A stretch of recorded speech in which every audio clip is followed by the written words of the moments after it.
Merci pour votre confiance et fidélité à la chaîne mère. Il est 13h à Tombouctou et partout au Mali.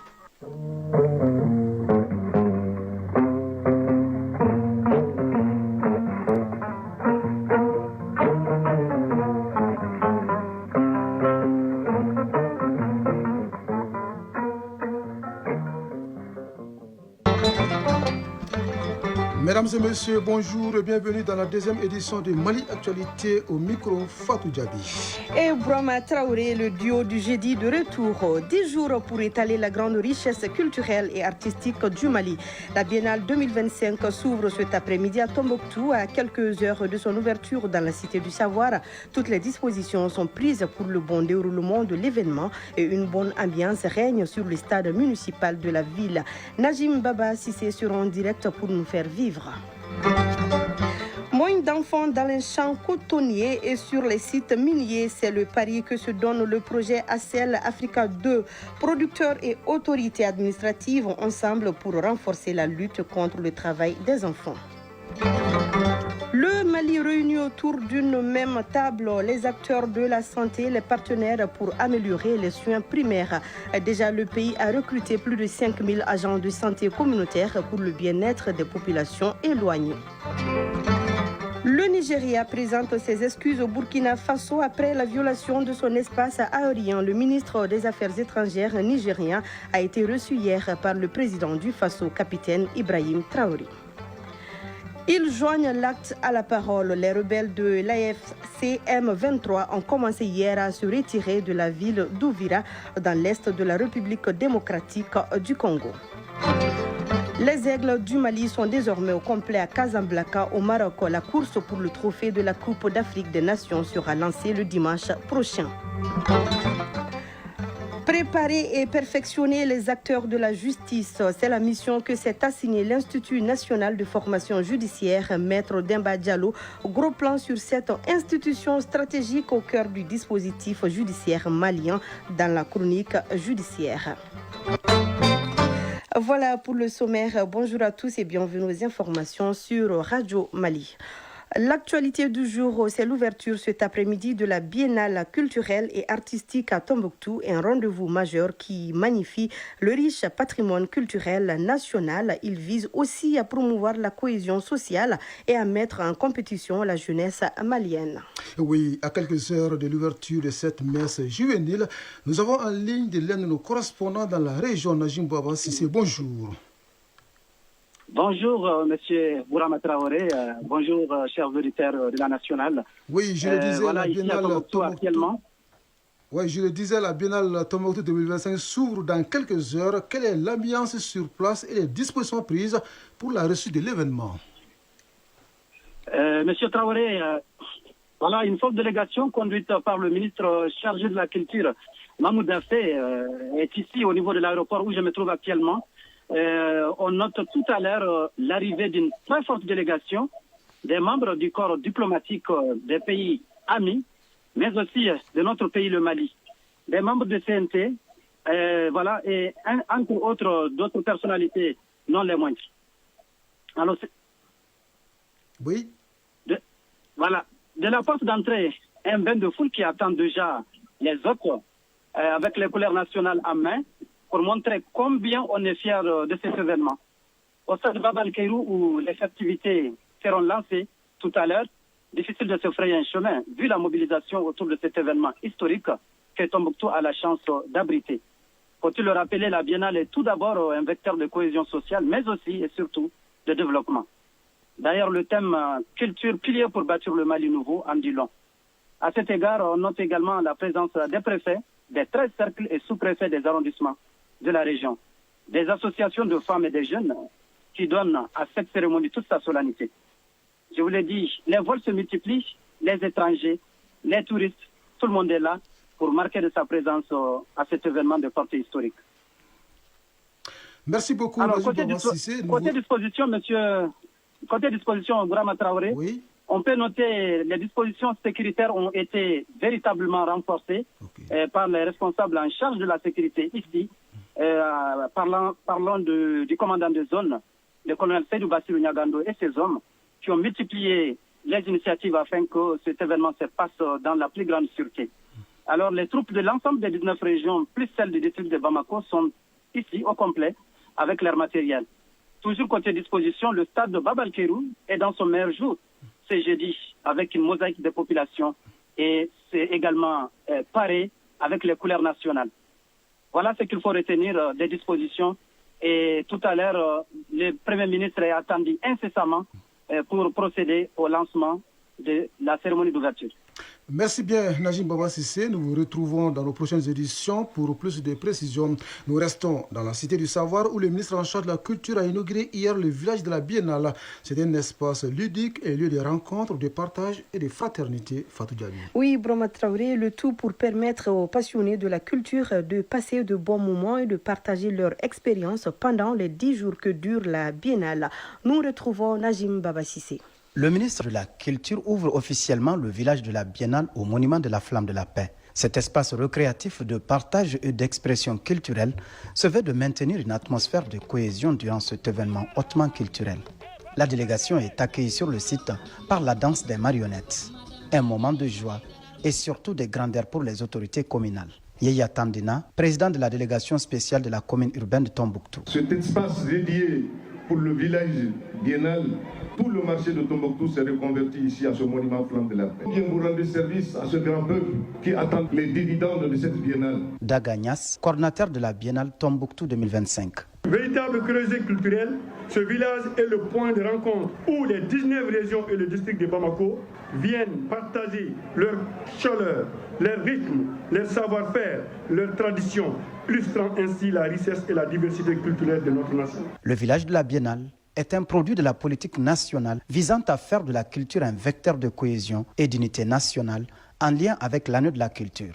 Mahmoud Dafé, ministre de l'Artisanat, de la Culture, de l'Industrie hôtelière et du Tourisme. Nous avons été heureux d'ouvrir le village de la Biennale qui constitue une attraction majeure, mais surtout une innovation, un espace de promotion de talent. La visite de la salle de vernissage pour apprécier le génie créateur de la photographie malienne, le studio du village de la Biennale et les tentes VIP constituent les moments forts de cette cérémonie d'ouverture. Tombouctou, Najim Baba Sissé, Hassan Haïdara pour l'ORTM. Pour la réussite de la Biennale, la sécurité reste un élément fondamental, une tâche confiée aux forces armées maliennes qui veillent au grain. Au même moment se poursuit à Gao le processus de désarmement, démobilisation, réinsertion et intégration des ex-combattants. Oui, un processus qui se déroule normalement selon le constat des présidents des commissions nationales chargées de le conduire. On en parle avec Aliou Idrissa Maïga depuis la cité des Askia. Le processus de désarmement, démobilisation, réinsertion et intégration qui est en cours dans notre pays va concerner 512 ex-combattants dans la région de Gao. Sur le site, les acteurs chargés de la conduite de l'opération ont reçu la visite des présidents des 2 commissions nationales. Général de division Ibrahim Fane, président de la commission nationale de l'intégration. Nous sommes arrivés pour assister nos équipes qui sont sur le terrain depuis, regarder les conditions de travail, voir les difficultés et demander le soutien de l'administration de Gao, les militaires aussi bien que civils, et aussi sensibiliser les mouvements armés éligibles au processus de la région de Gao pour une participation effective de l'ensemble de leurs combattants dans les conditions et critères fixés, validés consensuellement avec tous les acteurs de ce processus. Général de brigade Fagwimba Ibrahima Kansei, président de la Commission nationale de désarmement, démobilisation et réinsertion. Nous avons constaté en tout cas un travail très ordonné, très professionnel de la part de nos équipes. Nous sommes vraiment très satisfaits du déroulement du travail, mais aussi on a constaté un engouement de la part des mouvements qui sont convoqués ou bien qui sont intéressés par le sud de Gao. On a vu une affluence très très intense, ce qui nous donne vraiment beaucoup d'espoir que les opérations vont aboutir à des résultats que nous escomptons. Pour les responsables des ex-combattants, le DDRI est un outil essentiel pour la paix. Ibrahim Issa Diallo est responsable de la CMFPR2. Le processus, ça se passe comme ça a été demandé par le ministre de la Réconciliation. Les éléments continuent à venir. On continue le désarmement. Tous ceux qui se trouvaient sur la liste validée, on a pu quand même les acheminer et ça s'est passé dans les meilleures conditions. Baharou Ag Al-Hassan, membre du MSA. Et ça progresse, ça va, alhamdulillah. On veut que aussi que le reste des combattants qui n'est pas rentré aussi, on veut qu'ils vont rentrer encore. Parce qu'on veut la paix. Dans l'ensemble, le désarmement, la démobilisation, la réinsertion et l'intégration des ex-combattants se déroulent bien dans la cité des Askia avec une affluence devant les différents stands. Gao, Aliou Idrissa Maïga et Youssouf Samake pour le RTM. À 13h passées de 11 minutes, voyons ce qui fait la une hors de nos frontières. Le Nigeria présente ses excuses au Burkina Faso après la violation de son espace aérien. Le ministre des Affaires étrangères nigérien a été reçu hier par le président du Faso, capitaine Ibrahim Traoré à Ouagadougou. Youssouf Matama Tougara a déclaré qu'il était porteur des messages de solidarité et de fraternité du président Ahmed Bola Tinubu à son homologue burkinabé. La délégation nigériane a aussi abordé des questions relatives à l'atterrissage illégal des aéronefs nigériens au Burkina Faso la semaine dernière. Oui, pendant ce temps, eux joignent l'acte à la parole. Il s'agit des rebelles de l'AFC M23 qui ont commencé hier à se retirer de la ville d'Ouvira dans l'est de la République démocratique du Congo. Des colonnes de plusieurs centaines de combattants ont été observées dans la commune de Kouloundou où était installé l'état-major des rebelles en direction du nord à la sortie de la ville. Certains à pied, sacs au dos et armes à la main. La ville avait été prise il y a une semaine après de violents combats contre l'armée congolaise. Autre pays en conflit, c'est le Soudan où plus de 1000 civils ont été tués en avril dans le camp de déplacés de Zamzam dans le Darfour Nord lors d'une attaque des paramilitaires. C'est ce qu'a annoncé ce jeudi le Haut Commissariat des droits de l'homme. Dans un rapport, ce dernier fait état de massacres, viols, actes de torture et enlèvements perpétrés lors de cette offensive menée du 11 au 13 avril 2025 par les forces de soutien rapide. Le Haut Commissariat aux droits de l'homme publie ce rapport au moment où la femme du président déchu Dénicia Arès Ambalo est mise en examen au Portugal pour soupçon de contrebande et blanchiment des capitaux selon la police judiciaire. Tout est parti d'une dénonciation anonyme qui concernait un autre passager d'un jet privé en provenance de Bissau. Il s'appelle Tito Fernandez, chef du protocole d'Umaru Sissoko Ambalo et transportait 5 millions d'euros en espèces. Il a été arrêté à son arrivée à l'aéroport militaire de Lisbonne mais remis en liberté depuis. L'argent a été saisi. La mise en examen de Délicia Arès Ambalo est liée à cette arrestation selon la police judiciaire portugaise. De la justice à la diplomatie pour dire que plus rien ne va entre les États-Unis et l'Afrique du Sud. La nation arc-en-ciel a renvoyé 7 Kenyans employés par les États-Unis dans le cadre de leur programme d'accueil de la minorité blanche africanaire. Ces Kenyans n'étaient en possession que de simples visas de tourisme et n'auraient pas dû travailler. Mais leur expulsion relance les tensions entre Pretoria et Washington. Washington, exhorté par Pékin afin qu'il cesse immédiatement d'armer Taïwan. Cette province chinoise avait annoncé une vente d'armes américaines de 11 milliards de dollars aux autorités insulaires. La Chine appelle les États-Unis à honorer leurs engagements solennels et à cesser ces actions dangereuses consistant à armer Taïwan. C'est ce qu'a indiqué ce jeudi un porte-parole du ministère chinois des Affaires étrangères. Bonsoir l'Amérique. Il y a 11 mois, j'ai hérité d'un désastre et je le répare. Voici comment Donald Trump a lancé hier une courte allocution de fin d'année dans laquelle le président américain a fermement maintenu son cap économique depuis la Maison-Blanche. Il a jugé que l'Amérique allait connaître un boom économique comme le monde n'en a jamais connu et a accusé son prédécesseur Joe Biden de lui avoir laissé une économie au bord de la ruine. Le président républicain a aussi assuré que les prix, principales sources d'inquiétude des ménages, baissent rapidement, tout en indiquant que la lutte contre l'inflation n'était pas encore finie. Des États-Unis, rendons-nous au Brésil où le Congrès adopte à 48 voix contre 25 une proposition de loi pour réduire les peines infligées aux condamnés pour l'assaut à Brasilia le 8 janvier 2023 et pour le projet de Jair Bolsonaro de coup d'État. L'ex-président lui-même condamné en septembre à 27 ans de réclusion pour tentative de coup d'État serait un des premiers à bénéficier de cette réduction de peine de prison. Mais le président Luiz Inácio Lula da Silva a déjà annoncé qu'il opposera son veto. Retour ici au Mali où une table ronde se tient sur les soins de santé primaires. Les acteurs et les partenaires échangent sur la santé communautaire, la digitalisation et les ressources humaines. L'objectif est d'améliorer les soins offerts à la population. En la matière, le Mali peut se targuer d'avoir réalisé un bon qualificatif avec le recrutement de plus de 5000 agents de santé communautaire pour atteindre les populations éloignées. Le pays connaît également une baisse progressive de la mortalité maternelle de 62%. Le compte rendu de Koumba Sissé. Les acteurs des collectivités territoriales, les chefs de services régionaux et nationaux, partenaires, ainsi que les représentants du ministère en charge de la santé, tous réunis autour d'une table pour échanger sur l'amélioration des soins de santé primaire au Mali. Colonel-major Assaba Diallo Touré, ministre de la Santé et du Développement social. Les acteurs de la santé sur le plan international ont reconnu que les soins de santé primaire constituent le fondement de tout système de santé équitable, résilient et durable et se sont engagés à faire des soins de santé primaire un pilier essentiel vers l'atteinte de la couverture sanitaire universelle. Le Mali, pionnier en la matière, a su traduire ses engagements en actes.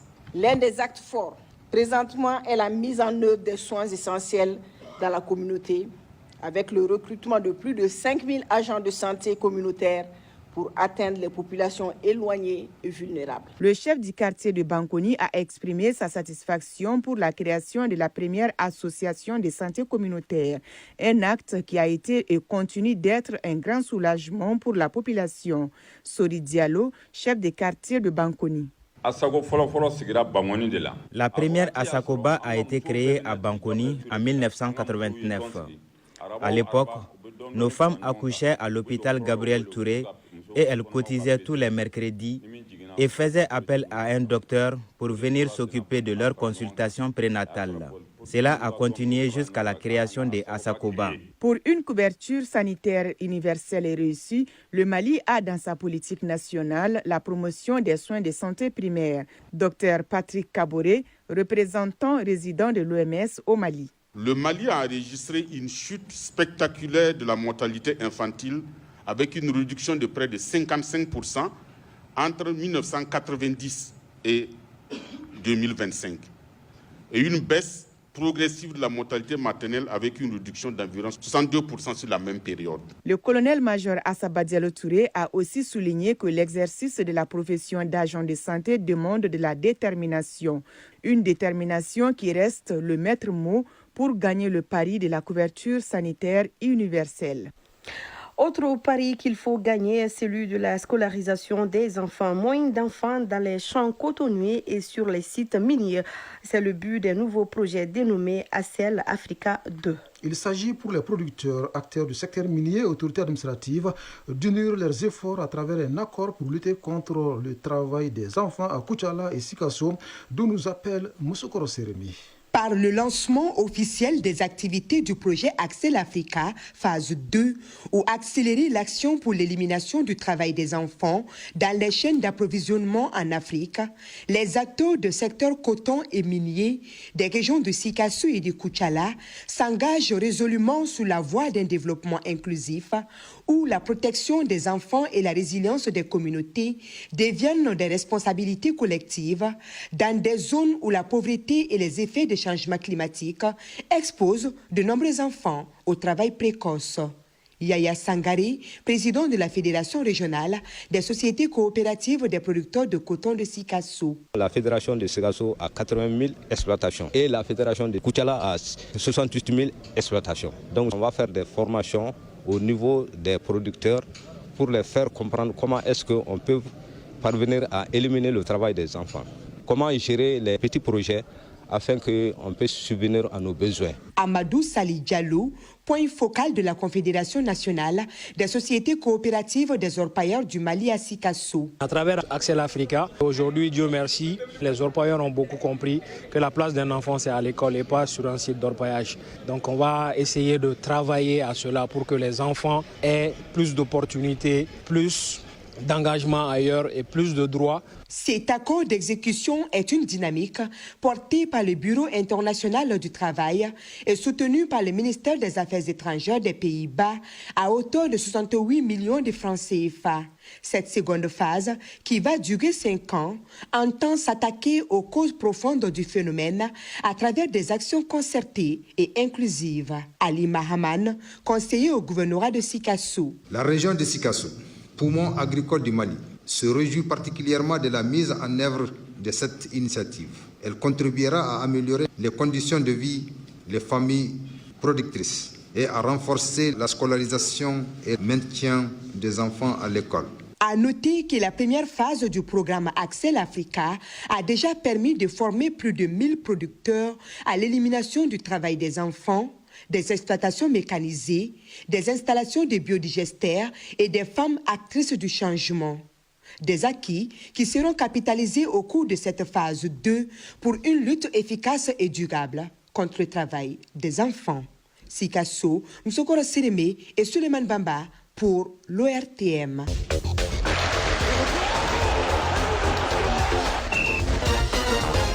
Dans 3 jours exactement débute au Maroc la Coupe d'Afrique des Nations. Les Aigles du Mali sont désormais au complet à Casablanca.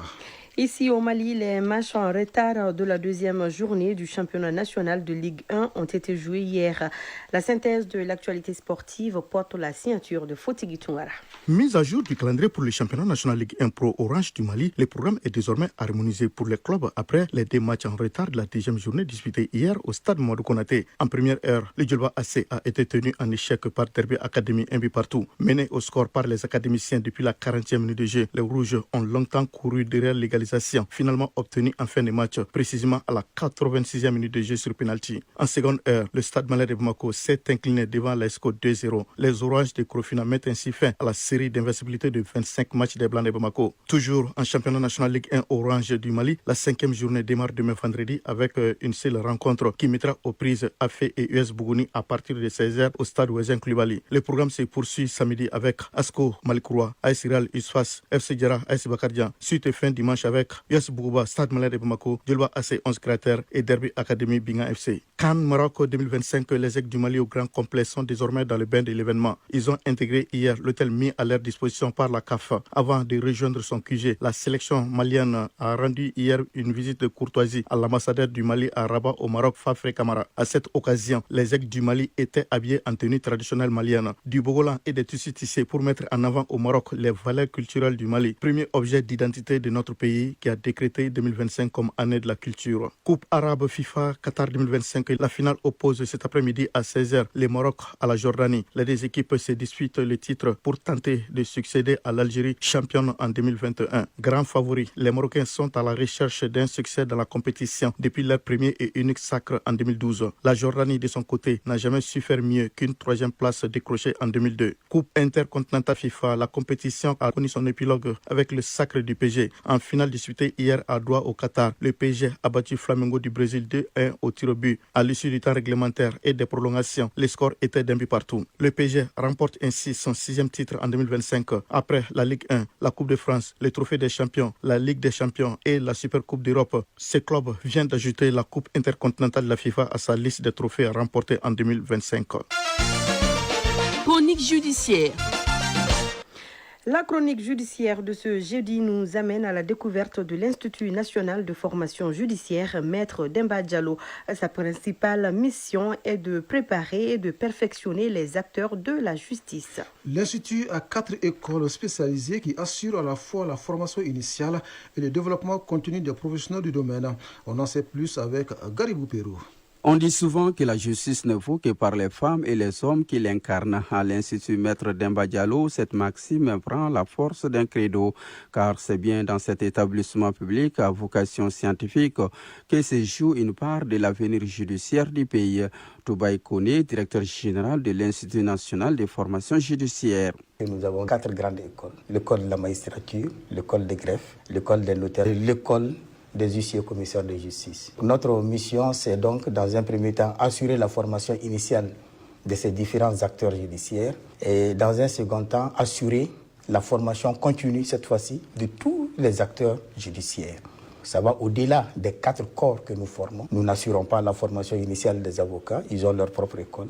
Mais en ce qui concerne la formation continue, il y a aussi les journalistes, il y a les experts judiciaires, il y a la société civile. Nous sommes également une école supérieure de droit aux officiers de police judiciaire. Je parle des gendarmes et des policiers. L'Institut porte une vision, presque une ambition, forger un corps judiciaire capable de répondre aux défis contemporains. Nous avons terminé la maquette de l'école de la magistrature, la maquette de formation et la maquette de formation également de l'école de greffe. Nous sommes en train d'achever la maquette de formation des notaires et des huissiers commissaires de justice. Le but de cela est de faire en sorte que notre école soit en phase avec les réalités du jour. Donc nous sommes toujours dans l'innovation. Au cœur des réformes judiciaires, l'Institut s'affirme comme un véritable levier, un lieu où se forme l'ensemble des acteurs indispensables à l'état des droits.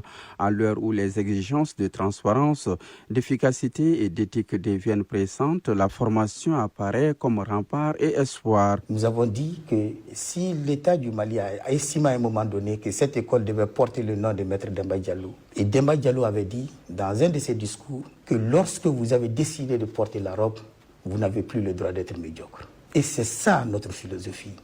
Nous mettons en place un système qui fait que tous ceux qui ne sont pas à hauteur de souhait ne puissent pas franchir la porte de sortie. Passé en mode bimodal, l'Institut ne s'arrête pas en si bon chemin.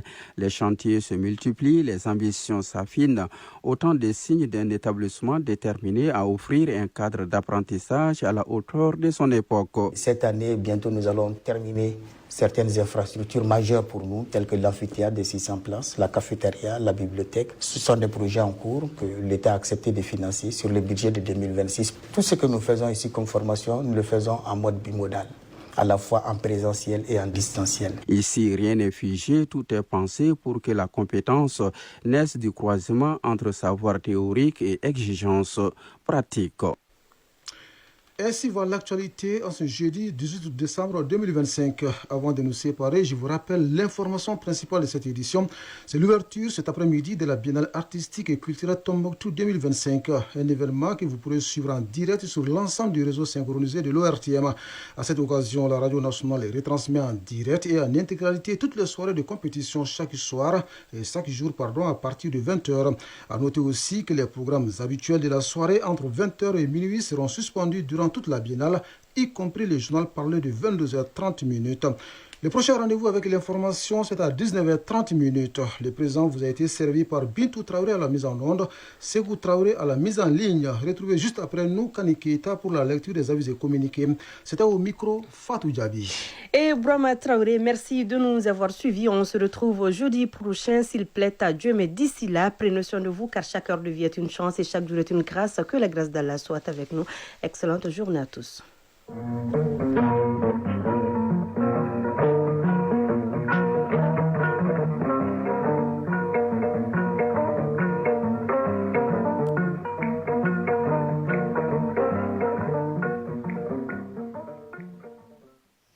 Bamananke, flake. Il faut adorer Sidiki Abemi. Oh, hein? Wallahi, Bamana a magni.